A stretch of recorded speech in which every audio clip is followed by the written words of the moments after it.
Welcome to the Co-Creators Podcast. I'm Chloe Anderson. And I'm Lakita Williams, and we help leaders and organizations build the future of work. Hello, and welcome back to the Co-Creators Podcast. And today we're continuing our AI series with Jordache Johnson, who is the founder and CEO of Never Tech Behind. He's also an AI keynote speaker and transformation strategist, and he's been in this space for a very long time. He actually worked with IBM's team back when they were figuring out how to commercialize Watson. So a while. He now spends his time helping organizations close the gap between AI's promise and what's actually happening on the ground inside their teams. In this conversation, we get into why most AI transformations fail, what's really getting in the way of adoption, and what becomes possible when leaders address the people side of the equation. He also gets a little philosophical toward the end in the best way about what AI might unlock for humanity that we haven't even imagined yet. So with that, let's get into it. Jordache, thank you so much for being here and for being with us. When we knew we were going to do this series on AI, culture, future of work, you were the number one person on our list. So thank you for being here today.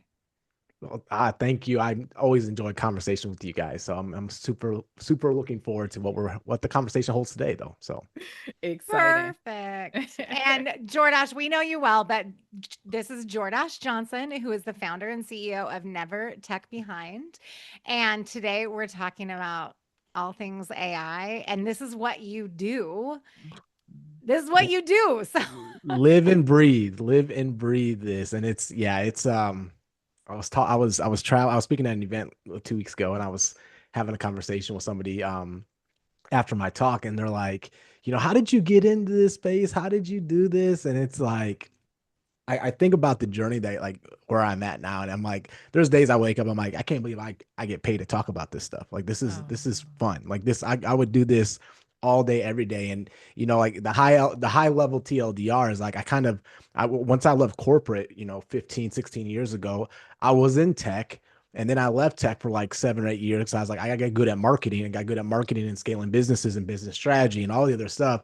And then I got pulled back into it, but now with a different lens and different, mindset around it.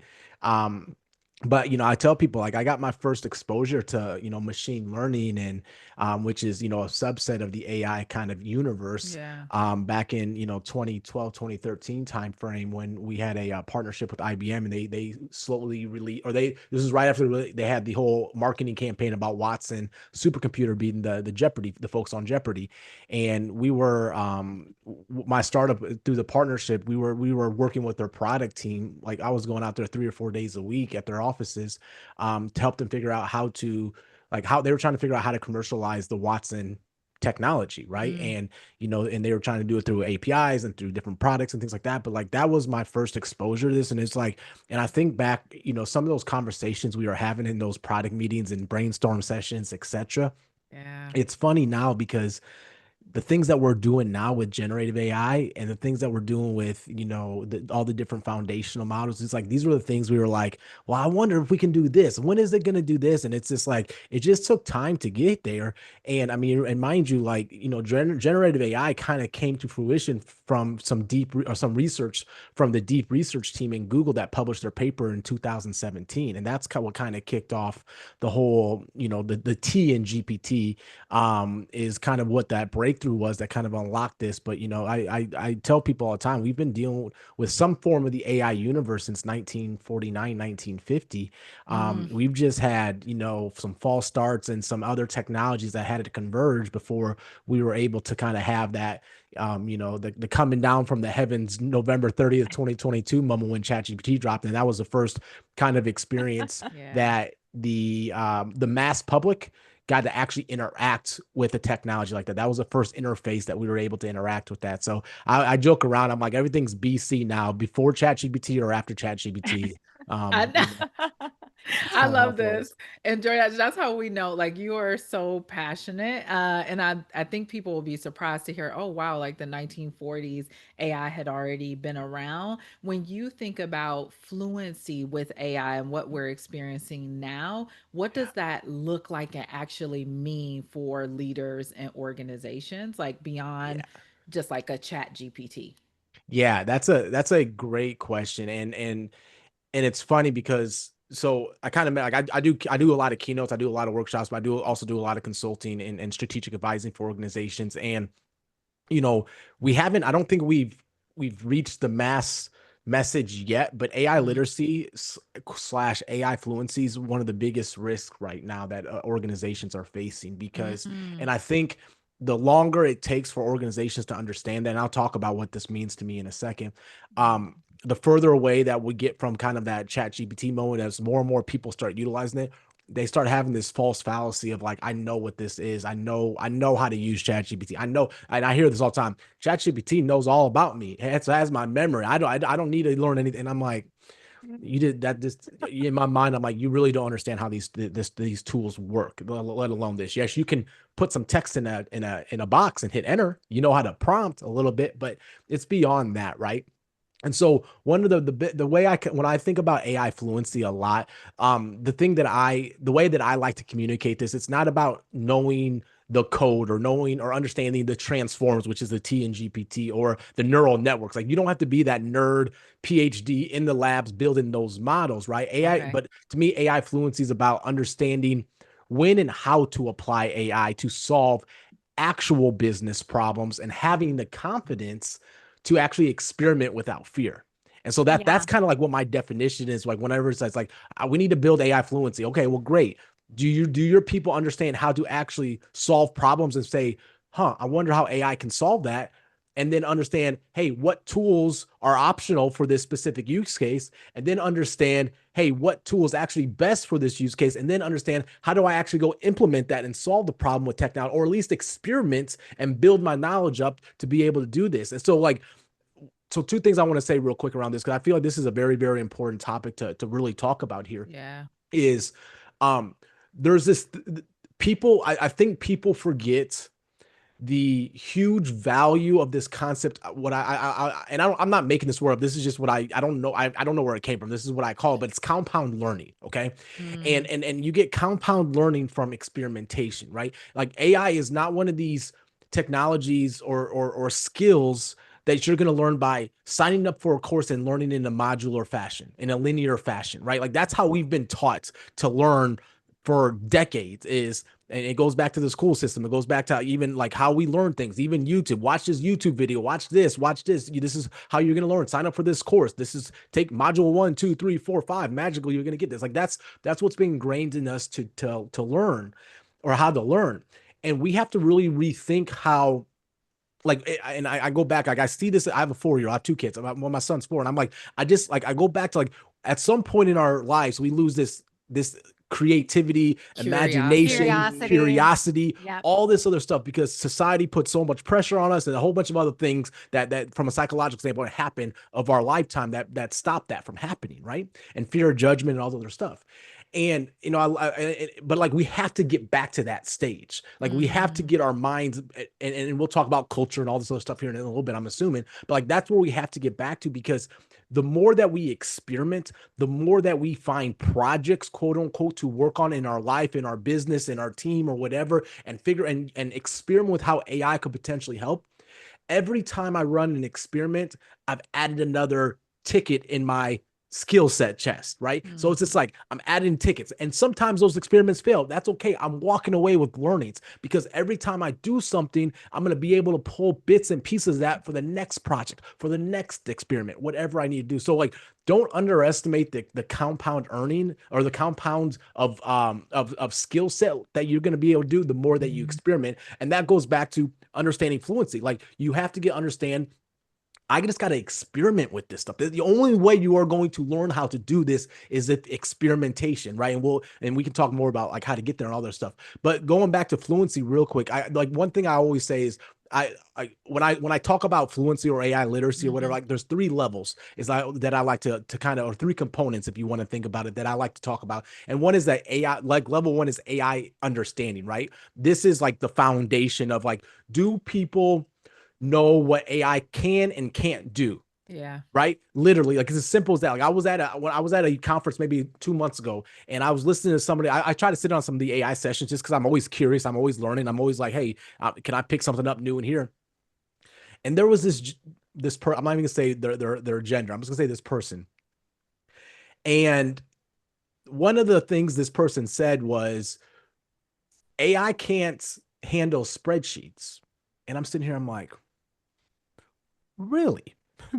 Let me open up my laptop real quick right here. And I'm like, and I'm not going to call you out. I'm not going to call Yeah, them out, yeah. but like, this Right. is my thing is it's like, even people getting on stage don't have a fully understanding. I'm not saying it's their fault, but the reality is this place moves so dang fast.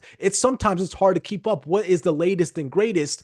But the thing is like, you still have to have a foundation. Do these people know what it can and can't do on the basic level? Do they understand the basics without being intimidated, right? Most companies stop there, right? It's like, hey, here's ChatGPT. Here's a lunch and learn on how to use ChatGPT. Here's a course on, or here's a workshop on how to prompt. Here's how to go do this. And then it's done. And that's the existence of their AI literacy or AI fluency for their people, right?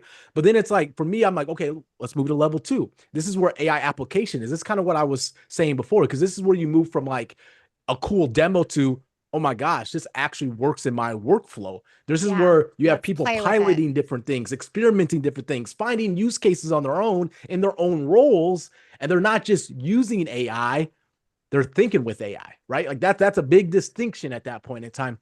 And then the level three is what I call the AI integration level. And that's what I call true fluency, right? That's where AI isn't a separate thing anymore, right? It's woven into how decisions are made, how processes are run, how organizations operate. And most importantly, it becomes muscle memory, right? You have that AI muscle in your mind where every time you encounter a problem, every time you come across something, you're like, the first thing that you kicks in your mind is, I wonder how AI can help me with this. I wonder what I can like. What would that experiment look like, or what tool could I do? And I catch myself all the time because it's like, and I'll, next thing you know, I'm like 2 minutes later, I'm just like, oh, it could be this, it could be this automation. Here's a potential AI agent we could use. Here's the API that we'd be able to pull in. Here's the other, and it's just like your just mind just starts going when you start learning this enough because you start seeing the path. I was on a call yesterday with a lady that was in the legal space, and she told me a story. She was like, when she joined law school, there were people telling her like, your brain's going to change when you finish law school. She's like, oh, my Hmm. brain's not going to change. My brain's not going to change. And she said after she left law school, she was like, I'd be walking around or walking outside. I'd be like, oh, that's a lawsuit. Oh, that's a potential lawsuit. Oh, and it's like, it's the exact same thing. When you spend enough time in here, when you experiment enough, when you have those personal breakthroughs along your own AP or AI personal journey, your mind just starts seeing things in a different way. You start processing information in different ways. So that's like, I know that was a long answer to your question about literacy and fluency, but like that is a super important thing because it's either people think they're further along than they are and they don't need it anymore, or people don't even understand what it takes to actually start this. But this is the foundation to truly upskill yourself, to make sure you future proof yourself, to make sure your organization can scale. It's like you have to have literacy all around. And that's a big component of it. Yeah, thank you for this. I think the thing that comes up, and I think we're jumping into the meat of it here, is like you started off this saying that we have to solve actual business problems 100%. using AI. But a big part of the thing that we hear is like organizations are just moving people out and saying, we're going to just replace this with AI without an actual strategy or a plan. And they're not actually using it for business problems. And so the thought is, I can get rid of humans and now use AI. I had a conversation recently where someone was like, every single time I'm meeting with my leader and I'm saying we need to hire someone, their response is, why can't AI do it? So I'm curious of your thoughts on that. How are business leaders thinking about this? I believe in the wrong way, especially when we're seeing the number of jobs shed where Yep. people are saying it's for AI. Now that might not be true, but yeah, Yeah. what are your thoughts? Yeah.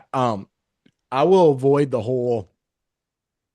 whole thoughts on the job loss numbers and the reasons Okay. behind it. I think I think there's a game being played on both sides of that. So we'll Okay. set that aside. So I don't get caught up Fair. on, oh, this Fair. 30,000 people, 3,000 people are laid off because we're going to use AI, right? Or, a year ago it was like, whatever excuse it was, they were laying off when in reality they were actually trying to They're figure out with just AI. gonna So lay like it. there's like Fair. that is what it is. Now, Fair. I will say, like, I'm not naive. I'm not one of these like naive person like, oh, AI is not going to like lose and people lose jobs. It's going to happen. It happens in every tech cycle. We're just in a technology super cycle right now. This is a very cyclical thing that we see happen over the last 150 to 200 years, right? So there will be job losses, meaning because and the way I think about this is like people got to break down what does the term actually job mean. It's a bundle of tasks. That's really what a job is. Like you are hired to do a bunch of tasks for an organization. And those tasks all range from many different things, from simple to very complex. So will some full jobs, meaning if I have a bucket of tasks, that's a whole job, will some jobs be replaced? Possibly. But I also think that when we're talking about AI is going to replace people, I don't think it's the right term. I think what we're going to say is there's going to be a lot of tasks that people are doing today that AI is going to make more efficient or more effective. But the reality comes down to this, and we see this every super cycle. There's going to be something new. There's going to be new skills. There's going to be something new for people, new jobs, new opportunities, new things. Like it's not just cutting things away, it's also adding. Now, what's the net effect? No one knows, not even the top economists knowing this, right? How this is going to play out. So I won't even try to put my name associated with that. Now, what you're going back to your question around how are organizations thinking about this in the wrong way, and I'm telling you, I see this a lot, is especially when I'm speaking or talking to senior leadership up to the C-suite level, up to the board level, when I'm having those conversations with those individuals, they see AI as an efficiency tool. That's it. How can we make it more efficient? How do we increase our margins? How can we cut cost with this stuff? And within the first 10 or 15 minutes, I promise you this, there's some form of this question being asked. And I have to dispel this myth to them. I'm like, yes, it can make things more efficient, but in about a year and a half, 2 years, you guys are going to be in a worse position than you were right now. If that is what your focus with this technology is, if that is what your focus is, we're going to implement AI to make us more efficient, because they're missing the whole boat, right? This is not about automations. They're not looking, they're treating it like an automation tool, not a transformative technology in a sense. Okay.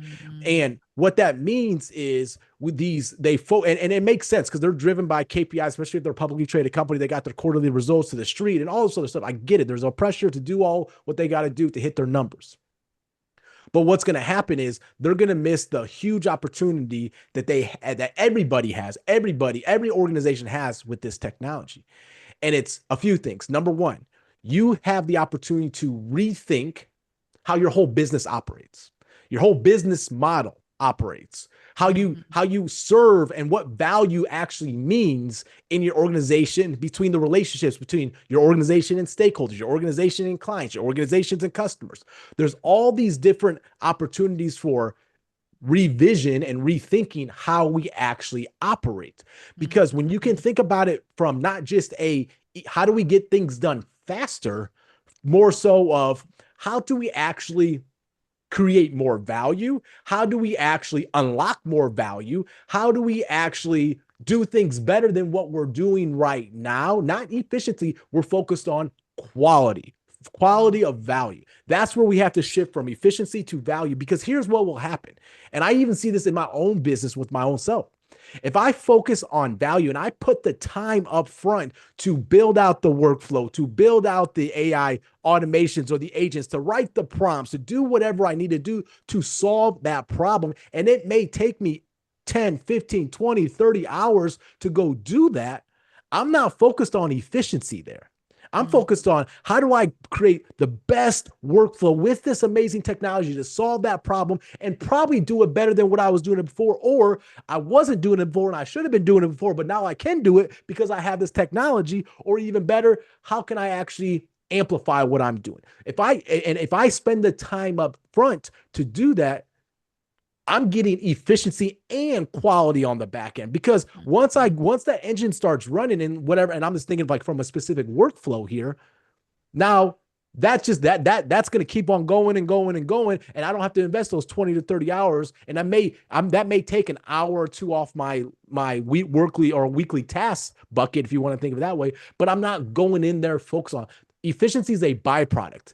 The main value is the rethinking of how we can actually solve problems for our customers, Yeah. our business, our clients, our even our employees, right? And it's like we have a clean slate. We have a ball of clay of how can we just reimagine what we're doing here. And this is when we're talking like that, like something I'll do advising on is like the 5 year, like your AI roadmap, your 2 to 5 year AI roadmap, right? We'll start imagining what is potentially possible with the direction that we start seeing this technology going. But then we scale it back, says, what do we need to start today to get started there, right? What are the things we can unlock? Because what you can do with the technology today unlock huge amounts of value. And it's beyond just summarizing your meeting notes. It's more than just writing an email for me. It's more than just using it like Google and asking it questions.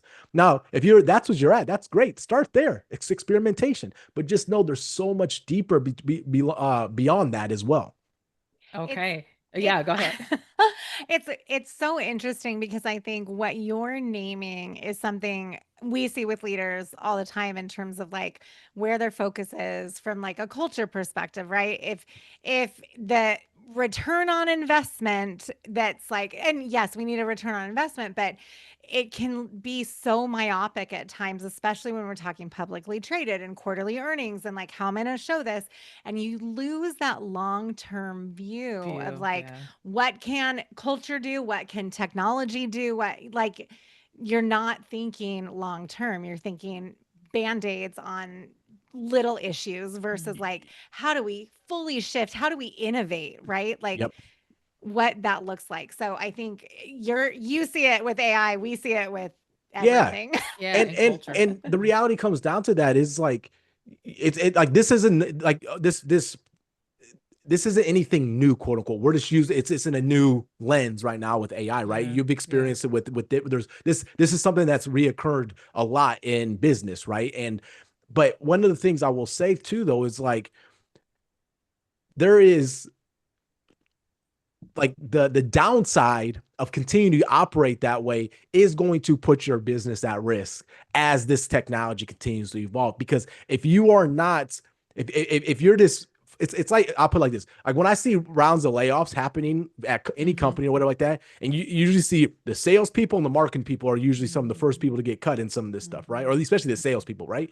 And it's like you're cutting off the limb that's actually generating you revenue from there just to cut costs. Like, there's like, are you sure that's a good long term type of like kind of play? No, that's a short term reaction because we just have to cut budget. We have to get underneath this. So we just need to cut people that blah, blah, blah. And so it's just like, is it right? Is it wrong? I'm not in your business to tell you what's right or wrong. I can just tell you though, if this is the only focus on this, your competitors are not thinking like this. Your competitors are not thinking of how do we just cut costs and how do we operate a lean, mean operating machine.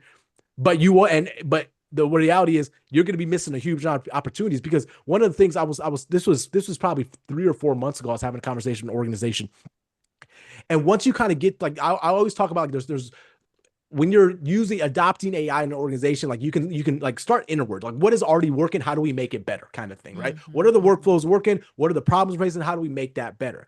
And once we kind of get a foundation in place, let's say on a team, and everybody's caught up speed, the fluency's there, things are moving, then we can start thinking, well, what else can we do with this stuff, right? What other things can we open up a new channel? Can we start looking at it from an R&D standpoint, looking at different product lines? There's all these different things that you can unlock with AI as a thought partner, as a strategic advisor, quote unquote, that you're not able to comprehend right now because it's not inside your brain. And the thing I always tell people, like, AI helps you think literally outside the box, right? When that terminology is saying thinking outside the box, it's basically saying, how do I think outside of what's already in my head? Now you start asking yourself, well, what's in my head? What's in my head is anything that I've experienced, anything that I know, or anything that I've ever been encountered with, right? If I haven't had one of those three things, how am I supposed to think outside the box? And that's what like we get like when we think about when we're trying to solve problems or tasks, if we haven't had that opportunity, experience, or even know that we're to find that knowledge, we're like, it doesn't even exist in our world, right? That's why reality is personalized, right?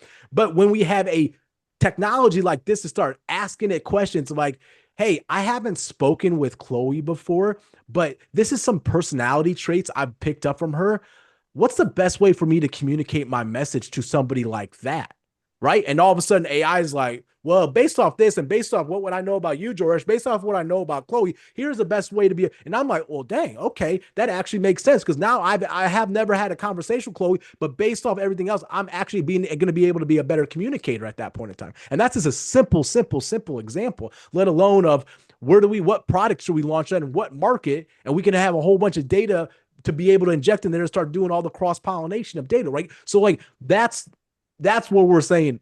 It's beyond efficiency. If that's like that is a subset of something because that's where people are trained on is how do we increase our margins at the senior leadership level, and they're focused on ROI metrics, all these other things, and they don't understand the long-term investment and or what's the negative if we don't invest in this? What is the risk we're actually putting ourselves in if we don't spend the time to invest? And we may not see a positive ROI for 2 years or 3 years, but like if I'm a CEO, I need to have the fluency to be able to understand why we're doing this so I can communicate that to the board and the chairman of the board. And when we get on our quarterly earnings call, we need to talk about why we're doing the investment we're doing. And so if not, it's a vicious cycle that a lot of organizations still have not figured out how to break out of.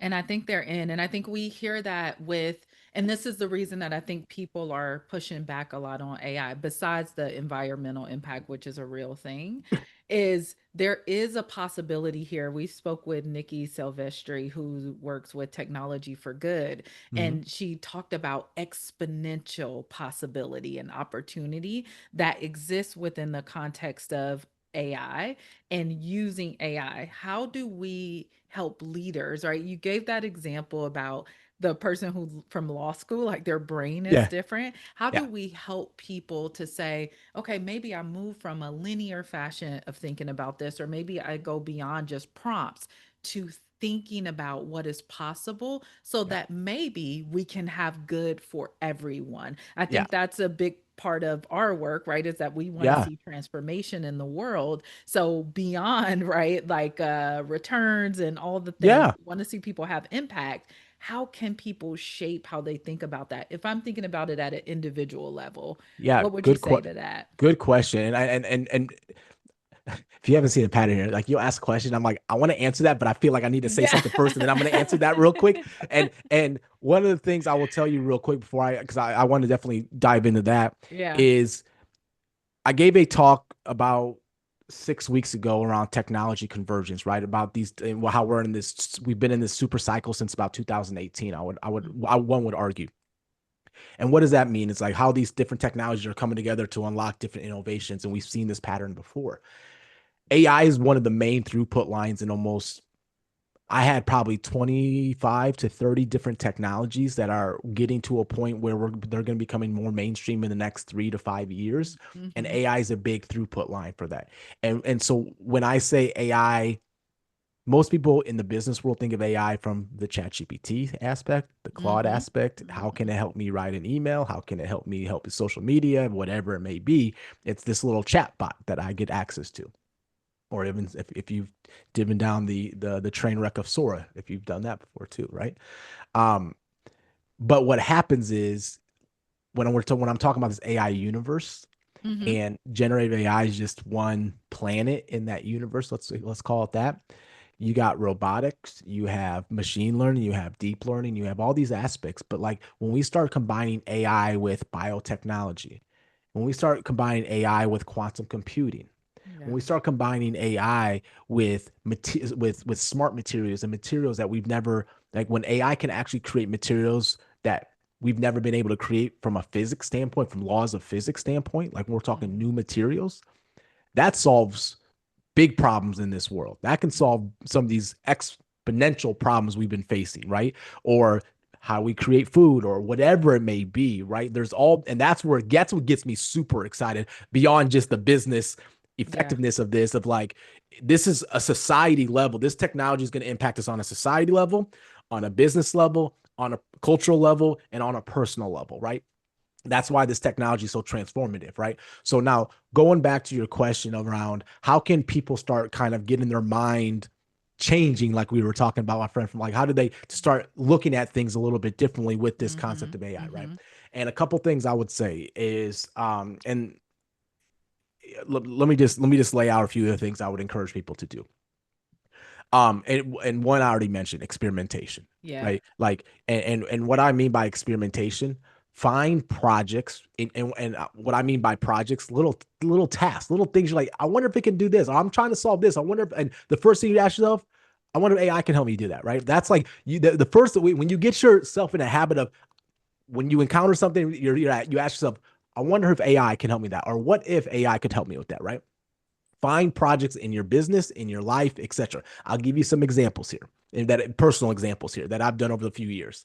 I have a little server, a little, it's called a NAS server. It's basically a couple hard drives in a casing that I had upstairs in my entertainment room. And this was about 5 years ago. I have a little system where I, open my phone, type in a TV show or movie, and it just magically appears on my TV after that kind of thing, right? So there's a whole workflow behind that. And then when I first built that out, I was going this, and when I was like, this was like 4 or 5 years ago, I was going to Google, typing in, how do I do XYZ? How do I do this? And I'm going to forums and finding people writing in forums or blog posts or whatever and trying to solve this. I eventually got it working, but what happened? The software updated, and I'm not a coder. It was like, you need Docker. And I'm like, what the hell is Docker kind of thing, right? And I was like, so it sat on my shelf for probably 2 years because it's just stopped working. And so one day I was sitting in my office, I'm like, I wonder if AI can help me actually get that system up and running again. And it took me about 4.5 hours. But then I was using AI to say, here's what I'm seeing. Like, I'll do it. Here's the problem I'm trying to solve. Oh, here's the error I'm getting. What do I need to do next? What am I doing? And I was just like, what do I do next? What do I do next? Kind of thing. And it was just walking me through, giving me errors, troubleshooting, all this stuff. But before I got it working. Two years later, it's still working. Right. So like, but my point being is that was a little project. That was a Saturday afternoon. I'm like, Jordache, can you use AI to help you do this? Right. I have another example. I do some crypto investing and things like that. I needed to be notified when something was happening on the blockchain. Won't go into that conversation. But I was like, how can AI help me build a notification, send something to my phone? How to do that? I had to use JavaScript. I had to use the Telegram API. I had to use all the other stuff. Had no clue, to the point I'm telling you this. I asked it, the first question I asked it, this was ChatGPT. This was like 2.5 years ago. I asked it, how do I open up a Python file on my Mac computer? What software do I even need to have? Because I didn't even have any software on my computer. It was like, oh, go download this. Okay, great. Here's a link. And like, that's the beginning. But I'll tell you those two stories is because when I went to that Telegram thing, there were things that I learned about Docker. Where else did I learn how to use Docker? Oh, that was another project with that Me Home Media project. I had to use Docker. I was already familiar with that. That's called skill compounding at that point in time, right? Now, at this point in time, I'm looking at my whiteboard. I have 7 different AI powered tools that I'm building in the next 2 months. I'm on tool number 2 right now. I've written more JavaScript. I've written more queries. I've built more database schemas. I'm not a developer, but everybody has this opportunity to do this. So my point being is, find little projects or problems in your life and say, how can AI help me? And if you don't know how AI can help you, great. You ask the first question. You know what you do? You open up a tool called Perplexity and you ask it, hey, here's the problem I'm trying to solve. I want to know how AI can help me solve this problem. Where do I start? What's a project I need to do, right? And you just need to find these little projects to give you a reason to experiment, because most people are not just going to experiment on their own, or they're going to be contained what's in their mind of how they can experiment. So that's the first thing, first and foremost. You do that enough, you get into a habit of, how do I get one project a month? To eventually, how am I doing one project a week? And then eventually, like on my calendar, I have, and this is the second tip I was going to do, I have dedicated time on Friday mornings from 10 a.m. to 1 p.m. You will not catch me on any call. Why? That is my AI experimentation time. Oh, I have time dedicated every single week on my calendar for me to go experiment with a new tool, work on a new project, experiment on something. I have to block off the time. Where did I get this from? This is a age-old business use case from not Google. Everybody thinks Google, they're 20. It actually came from 3M. 3M started this. And you know what? So they would give their employees, I think they called it the 15%. So 15% of their time they could go work or experiment with something. Google, I think, was 20% of their time. What was created in that? Well, in 3M, you know what was created from that? Post-it notes. That's when Post-it notes was created during that dedicated time of innovation and experimentation. You know what was created in Google? Thing called Google Ads. Oh yeah, Maps. Oh yeah, some of these biggest, powerful pillars in their business were created by employees during this experimentation time.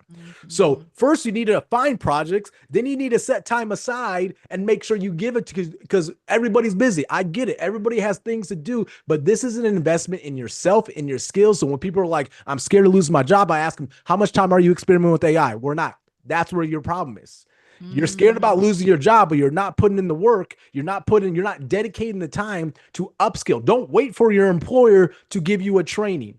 Don't wait for somebody to give you permission to do this. Do this yourself. Self-education is the biggest thing. And you have a tool that you can use to help you learn how to use that tool. Yes, we talk about personal development all the time, and I think this connects and aligns with that so much that where is our ability to have ownership to really lean into our continuous learning and development? If we think about that, so we're taking it from the individual to a culture, right? So to an organization, to a culture, how does a leader, besides saying everybody take 20% of their time to develop, what are some of the concrete steps that leaders should take to start to embrace this culture of learning and development around artificial intelligence? Can I can I Oh, add look. one thing? Yeah, Of yeah, course. yeah. I don't want to leave the individual yet. Okay, Okay, tell I me don't want to leave more. the individual yet because one of the things, and I've given like a Okay. whole talk on this, so I'm not gonna go in depth in this, but like Okay. one of these things of how do you become irreplaceable in this world of Mhm. technology, right? Mhm. And what is like, and I always ask myself, like, what do I have control over that I don't need to ask for permission for, don't need to wait for somebody to give me to, like, Mm. what are the things I can be working on right now? So, and I'm just gonna tell you, I'll tell you, I think there's 7 of them, right? Self-experimentation, we were just talking Yeah. about that, Yep. self-development, self-sufficiency, self-awareness, self-education, self-reliance, and self-mastery. If you focus on those 7 things, and I break all those things down when I go in this, but like those are, if you want to put those in a bucket, that's how you become irreplaceable. It doesn't matter what technology world we're in. It doesn't matter what part of the cycle we're in. It doesn't matter that you will become irreplaceable if you start instilling those skills and those habits, because you're always going to be learning. You're always going to be aware. You're always going to be, you're not going to be relying on anybody else to provide this for you. You're going to invest in yourself. You're going to put time on your calendar. You're going to experiment. You're going to embrace curiosity. And pretty soon, all that stuff starts compounding, and then your brain really starts changing how you just not only look at the world, how you embrace this technology, etc. So I wanted to add that part real quick just for your listeners, because like there's your list. Go perplex. How Go do I do do that all thing. these 7 things? And I promise you, you can it could give you a whole training program over the next 30, 60, 90 days, how to improve each of those in your life. There's a personal, there is your first experiment project for yourself, is how do I improve these 7 areas in my life, have AI help you, and you can give you good results. Very meta. Okay. Very meta. On our journey to culture, because I know you're going to answer that next. Yeah. Let me just take a bit. Let's talk about community on our journey to answer the question about culture. So, if someone hears that all of in every single one, self was at the beginning of that, at the center, what about as folks are thinking like what we need right now is actually community. What we need is collaboration. Yeah. How does that relate to what you just outlined in terms Yeah. of just the It's center in the sim- self?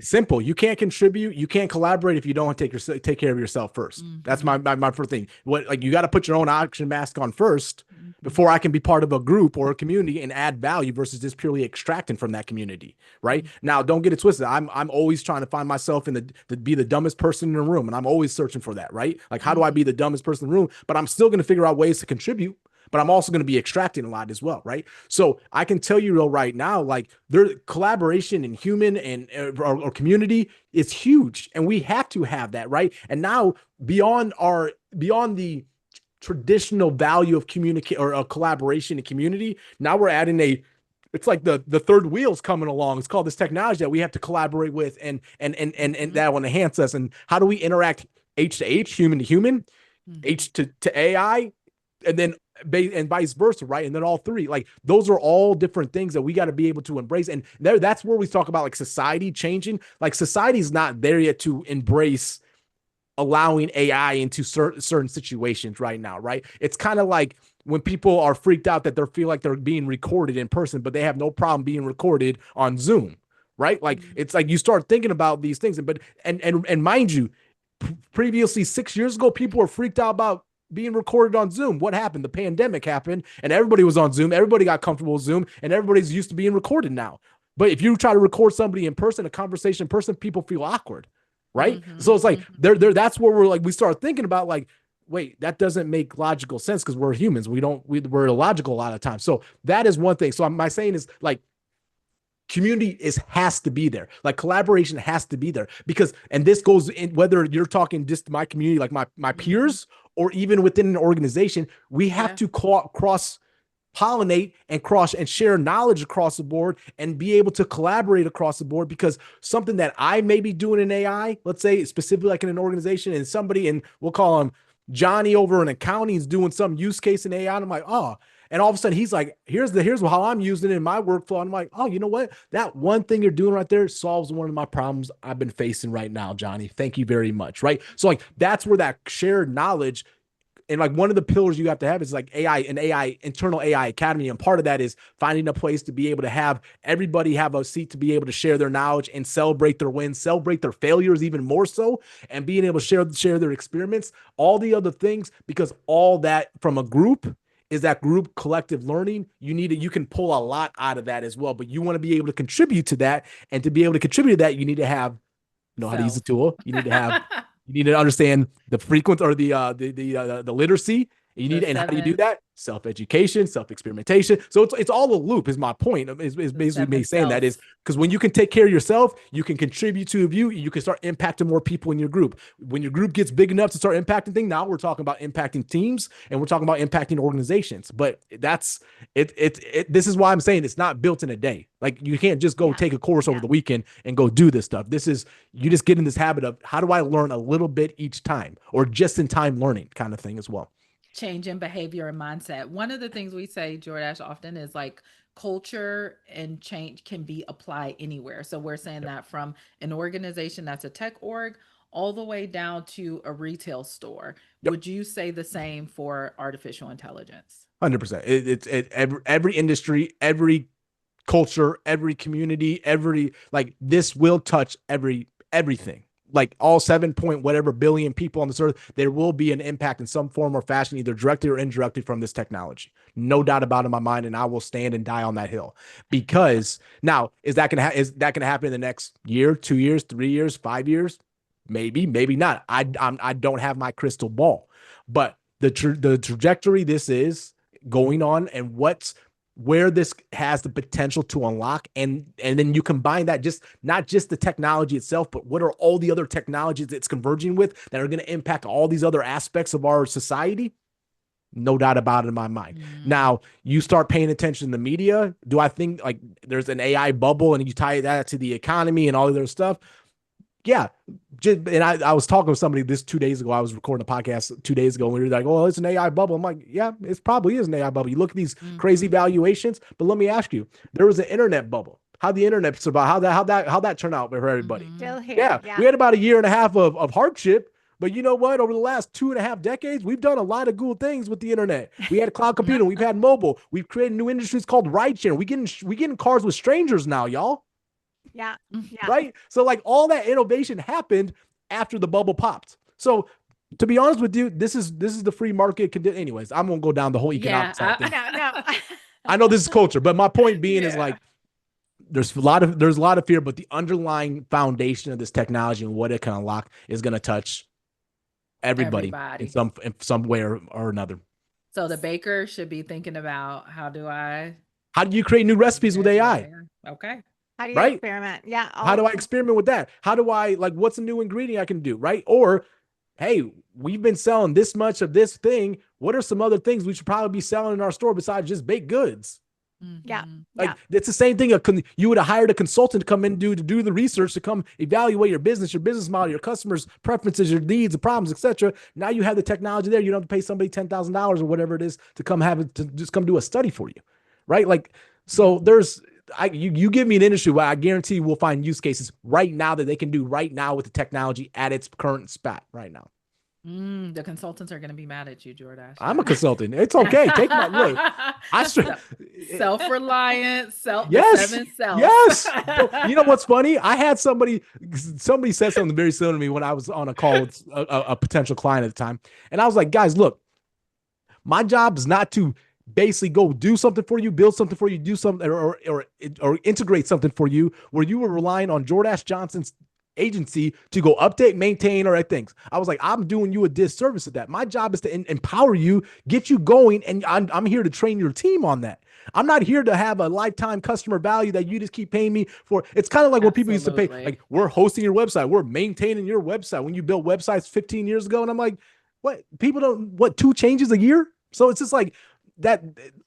Anyways, that's where the free market is a very beneficial because Yeah. On this note, as we think about this culture piece, right? And you mentioned as you were talking about individuals, a pillar, right? And you've got these pillars. And I think this would be really useful because I think the approach that a lot of organizations take to AI, which is exactly what you said, is like, let's get a couple AI tools and just let people use them. So when you work with organizations, you are so intentional about what you just talked about, right? Which I think is hugely impactful on the culture of the organization, on how they use AI. So can you just walk through your pillars? And you don't need to go into detail. If people want your help, we're going to help them find you. But 100%. Just walk through the pillars.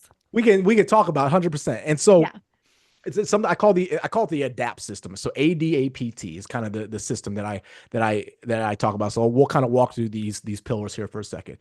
But so before the system, before we even talk about ADAPT, is everything that we talked about before is like, we need to understand where are you at from a literacy standpoint? And I start with the leadership level. We need to talk about where's your fluency and literacy at the leadership level, and then we'll start worrying about everybody else in your organization, right? So the first A in ADAPT is basically assess your AI literacy, right? And that can mean a lot of things, right? We're doing surveys, we're doing workshops, we're doing trainings, we're doing Q&A sessions, etc. with the leadership team and all the other stuff. We got to get you caught up to speed on what can you do, what can't you do, what are the values. It's that foundational level of those 3 things I talked about earlier, right? Like, you need to understand these things, and then we'll give them homework because we want to get them experimenting in that first phase as well, because we need senior leaders and the people to be able to at the top to buy in before we start worrying about that. So it's assess your AI literacy. And now when we talk about that on an organizational level or a team level, we're sending out surveys, we're asking people, we may do some interviews of people asking, how do you use this, what are your thoughts? And we're also understanding their fears and their what's holding them back, right? We have these things called the 5 invisible forces. There's a lot of things that are holding people back, because the reality comes down to this: when you're looking to scale AI in any organization, it's a 30% technology problem, it's a 70% people and process problem. That's what it is, right? And so a lot of these AI consultants, they want to talk about it. Here's the latest, coolest, greatest tech. IT can roll all this stuff out. It's like, great, but if no humans are going to use it, how good is that technology, right? And we've seen this pattern over and over and over again, right? So we're always, like, when I work with organizations, where it's obviously the tech side, but we're very, very focused on the human side. That's why we say, how do we build an AI powered human always culture, right? Like, that's the goal, is we want to be this AI powered, but we want the human to always be in the loop, kind of thing. So the first is the assess your AI literacy levels, right? The D is develop your AI council and your AI policies. Okay. So this is governance, and this is going to kind of be what I call the Trojan horse kind of thing, the organization within the organization, in a sense, right? And depending on the size of the organizations, this can look in a lot of different ways. Okay. When it comes to the AI council, but from the policy standpoint, this is like the second, or they're all very important, but this is very, very important, especially because of what a lot of leaders don't realize is, when you don't tell your people how to use it, what to use it with, and what are the guardrails around this technology, well, what's happening is we have this thing called shadow AI, and they're using AI without your knowing, because they're on their Mm-hmm. phone, not on the company network. They're doing it at their home on a laptop, and they're putting your business more at risk than by you putting these things in place right now and Mm-hmm. embracing this. So the people that are against AI, and I'm like, well, it doesn't matter. Your people are already using it. Like, I don't know what to tell you. Like, they're Mm-hmm. actually putting you more at risk, and your fears around data being shared or client data being put in there, it's getting put in there right now by your people because they don't know the rules of what they can and cannot do. Why? Because their AI literacy is not up to speed to understand what actually happens when I put data into these tools and what can I. So and that all gets taken care of in the AI policies and the governance side of things. Now, I tell people, don't let your lawyers write this. We'll have your lawyers review it, but don't let your lawyers write this, because this has to be easy to understand. It could be a one pager. Here's what we can put in here. Here's the tools we use. Here's the tools that are approved. Here's links to trainings. Here, whatever it is. It's how do I use it? What can I do? What can I do? And what tools are approved in a nutshell, right? So that's one thing. The AI Council is basically the organization in the organization that is going to basically be that bridge between leadership and the rest of the organization. This is where your AI champions live at, in a sense. Okay. Mm-hmm. Now there's a lot of different ways you can structure this. Like we've said before, it can be a centralized one. So one in all organization, or it can be decentralized where the marketing team has an AI council, the sales team has an AI council, whatever, and they can all roll up. There's many ways to structure this, but what's the value of the AI council? These are the people that people can come to, that your employees can come to for any concerns, any fears, any needs. They can come to suggesting use cases, and your AI council is going to be the ones that evaluate the use cases, help shape the strategy of the whole organization, be the communication bridge between what's happening in the AI thing and your leadership, both in a C-suite and the board level, all these other things. So this is like the organization. Think of this is the startup within your organization that's going to help you scale out AI. And the more you scale it out, the more important it is. And so there's different phases how the AI council evolves. This is who evaluates tools. This is what evaluates risk, all the other thing, right? So that's the D, is develop your AI council, develop your AI policies. And now here's the thing. What I was kind of explaining, that's usually from a medium to larger size organization. If you have a Mm-hmm. 3-person shop, you can be the only person on your AI council. It's okay. You just want to make sure that you have your policies in place. What AI tools am I using? What data am I putting in? What am I not? How do I evaluate use cases in my business? And how do Yeah. I set up pilots? Like the same activities can happen on a 3-person team or a 1-person team. So Yeah. what I'm saying here is not just for large scale. It just, the larger Yeah. it is, the more complex it is, because there's bigger systems, there's more data, there's more security, there's all this other stuff. But this can happen on a small person shop as well. Okay. So that's that. So that's the D, develop AI policies and develop AI council. The next A is analyze your AI use cases. Okay. And this is where we start identifying use cases. I do a whole, this is where a lot of organizations have hired me in this past year, is to come into their teams and actually just brainstorm with them and walk them through my process of how to identify specific use cases for this specific team. Then we can map them out, prioritize them, look what the potential impact is, and then we can set up their pilot programs from there. So you analyze your use cases, you set up the pilot programs. And that all pilot programs are, it's an experiment. That's all it Yeah. is. Yeah. It's a 30-day experiment, 60-day experiment, 90-day experiment. And you have a hypothesis. And at the end, is it go or no go? And this is at that point in time, you may sign up for annual plans if it's a go. Anytime for that, you're paying monthly or any tools. And this is where, like, a lot of people will say, we're adopting AI. We got Copilot. We just unlocked 300 licenses of Copilot or ChatGPT. And I'm like, how do you even know that's the right tool for your people? Oh, it's just because it's the most convenient, because you already have your data shared there. You already have agreements with your vendor. That's how you're making decisions on one of the most important decisions you're going to make for your organization is, oh, it's the most convenient. Okay, Yeah. let's have a conversation about that. So anyways, A is analyze your AI use cases and your pilot programs, right? The P is plan your AI roadmap. Okay. This is when we're talking, because the use cases and the pilot programs are those 60 to 90-day things. And then you kind of plan out, and depending on your size of organization, you only want to have maybe 5, 6, 7 for the year kind of thing, right? That's why we want to prioritize them. When we're talking about your AI roadmap, this is when we're talking 12, 18. I wouldn't go past 24 months because things change way too quickly. But this is just the direction of, here's some things that we see potentially we could do. Here's some things we want to do. And this is where your AI council can keep you up to speed of, hey, there's some new changes that happened. Here's the things we had on our roadmap. We may want to add, we may want to be adjusted. They're kind of like your ears to the ground in the AI world as well. And so, but you're playing your roadmap out. You're planning on the transformative aspect. What are the truly innovative ways that we could possibly leverage AI to unlock tons of value in our business? And Google, this is what they call the moonshot. Like, well, this is the moonshot. This is the thing that we don't know if it's possible. If you know what, if there's some AI AGI agent that does something and we can be ready for it, we might just have a whole nother business line of business that we never even tapped into, right? Let's just put that on the whiteboard kind of thing. Plan your AI roadmap out. That's kind of your thinking, your direction. And then the T is train your people. This is your AI internal academy. This is when I'm working with HR and figuring out how do we set up that shared learning place? How do we set up a learning plan that's going to be associated with this? How do we start identifying where people need to be at, right? How do we start bringing in internal resources as well as external one, because you want internal ones, you want it, and this ties back to building the culture, because you want to embrace people sharing their experiments, sharing their failures, celebrating their failures. Like, I actually want you to celebrate when people fail in these experiments, right? Because that starts creating that culture of, and this is, I come from this tech startup world, right? It's fail fast. Like, how fast can I fail to take the learnings from to actually go do this? This is what we're trying to instill in other organizations, and the larger they are, the more it takes. But it's like, you don't always have to be right. Like, you get something of value, even if you're failing by doing it, because you're pushing the boundaries, you're doing something new, right? So anyways, training your thing. Like, one of the things I did for a client a couple months ago with this was, like, we set up a shared repository where people could drop podcast episodes they listened to, or YouTube videos they came across, or something they came across that other people may be interested. So, like, that shared knowledge spot, the shared places where they can put their prompts, things they can say, here's what I'm working on in my 20% dedicated time this month. Things all along that, you want to have that, but you also want to have structured training. You want to have upskilling. You want to have bring in experts to teach them about specific areas, prompting, context engineering, whatever it may be. Start piling on that internal AI academy. And that's how you're going to continue the ongoing thing. But you can leverage your people to kind of crowdsource that as well.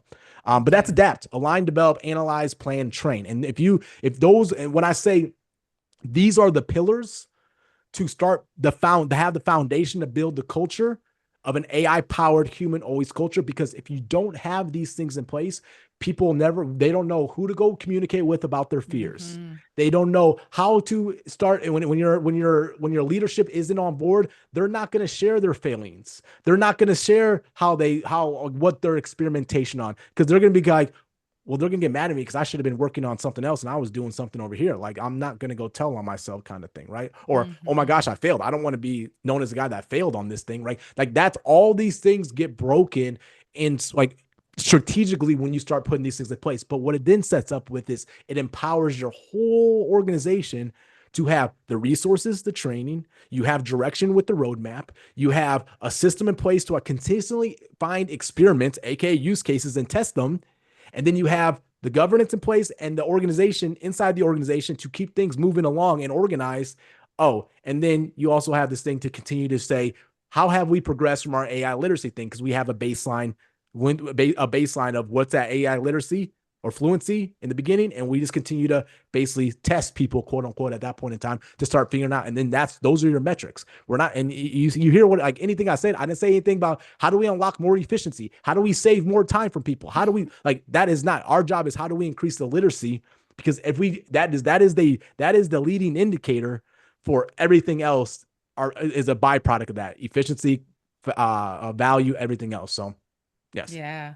I think that's such a powerful framework for people to apply, and anything that can expand how leaders are thinking about working more effectively, co-creating in their organization, the better. 100%. You just gave them a step-by-step process for that. So thank you. You're I welcome. think our final it's so much goodness in this episode. We have been asking folks at the end of the episode, are you bullish or are you bearish on AI? I know the answer, I think, for you, but maybe once you answer between those two, is there anything that even I would say you're probably bullish, but I'll let you speak for yourself.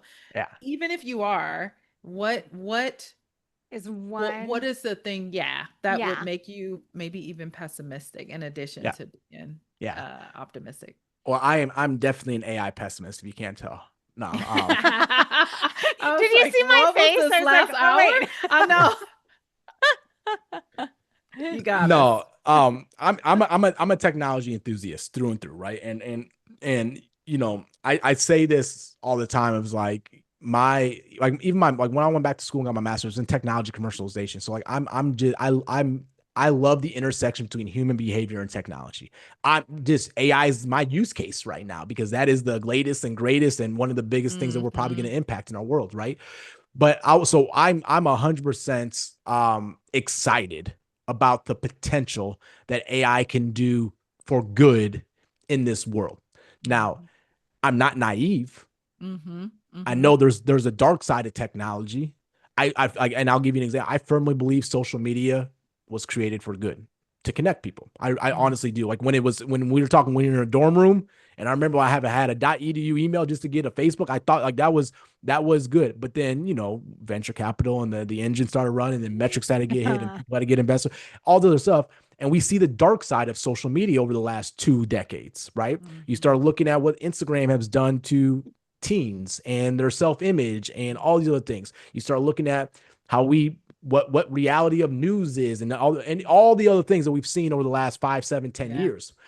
So I'm not naive. There's a dark side to AI. I'm a firmly believe in that. Like I know there is. I just think the benefits outweigh that if it's done in a smart, effective and Mm-hmm. way. Now, what makes me potentially pessimistic or are concerned about this thing? Couple things I would say. I'm trying not to. I don't want to put a tinfoil hat on here, so I'm not one of those conspiracy theories. There's plenty of those folks out there on the Let them do their thing. let them do their thing.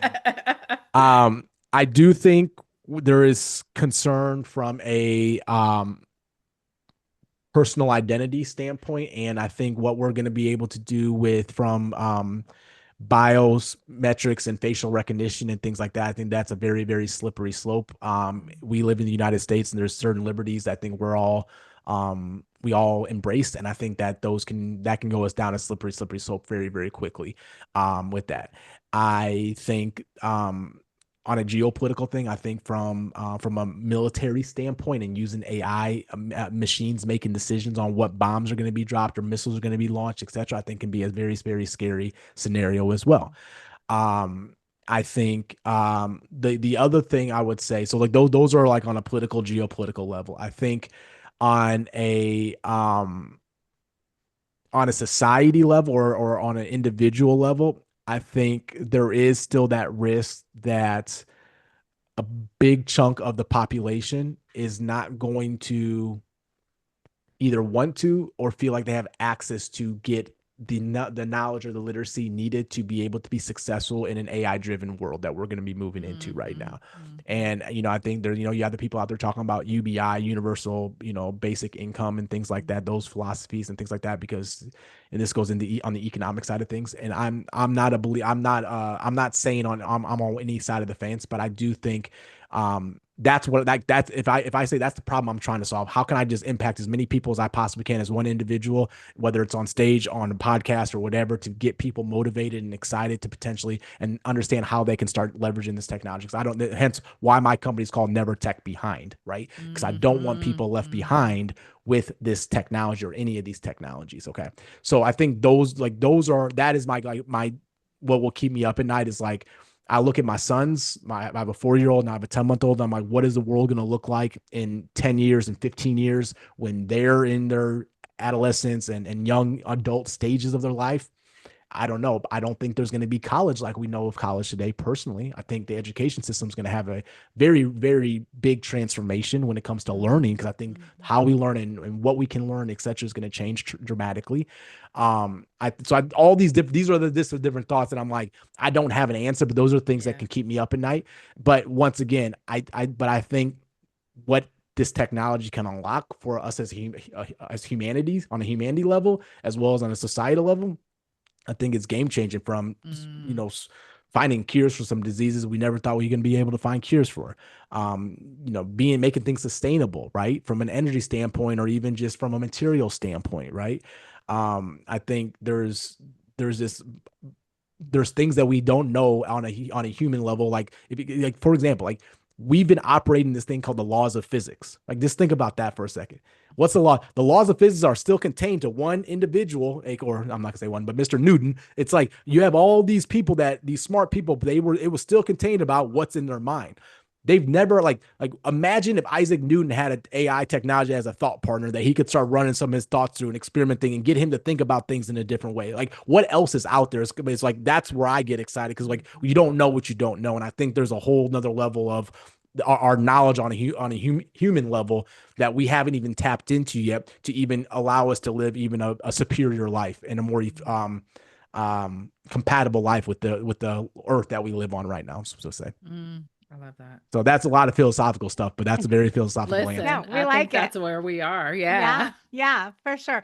Well, Jordache, thank you so much for joining us. And if Yes. our listeners are not excited about going and experimenting and feeling energized by your passion, like I don't know what's going to motivate them because I am feeling very energized. On that note, where can people find you if they want to connect with you? Yeah, just you know what, Jordache, so JORDACHE.ai. You go there, and I would just get on my email list. I have an email newsletter. I'll be probably launched by the time this episode comes out. But it's called Connect and Build. So it's connect the dots, build the future, and we're talking about a lot of the stuff that we talked about today. We talked about how some of these different technologies start planting some seeds so you get exposed to some other things that are happening. But it's all about for business leaders and people really trying to understand how to navigate this world that we're moving into and understand how to adapt with this technology. So that'd be the best way. Amazing. Thank you so much for You're welcome. joining us. And as we say to all of our leaders who join us, thank you so much for your leadership. I appreciate the Jordache. opportunity. Always enjoy y'all's conversation. So. We hope today's conversation gave you something to think about and, more importantly, something you can use. If this episode resonated with you, we'd love for you to share it with another leader, entrepreneur, or friend who might benefit from hearing it. And for additional resources, frameworks, and tools related to our topic, please be sure to subscribe to our newsletter at cocreatework.com. And of course, if you have any question you'd like us to explore in a future episode, we would love to do that. So please send it to podcast@cocreatework.com. As always, thank you for being here and thank you for your leadership.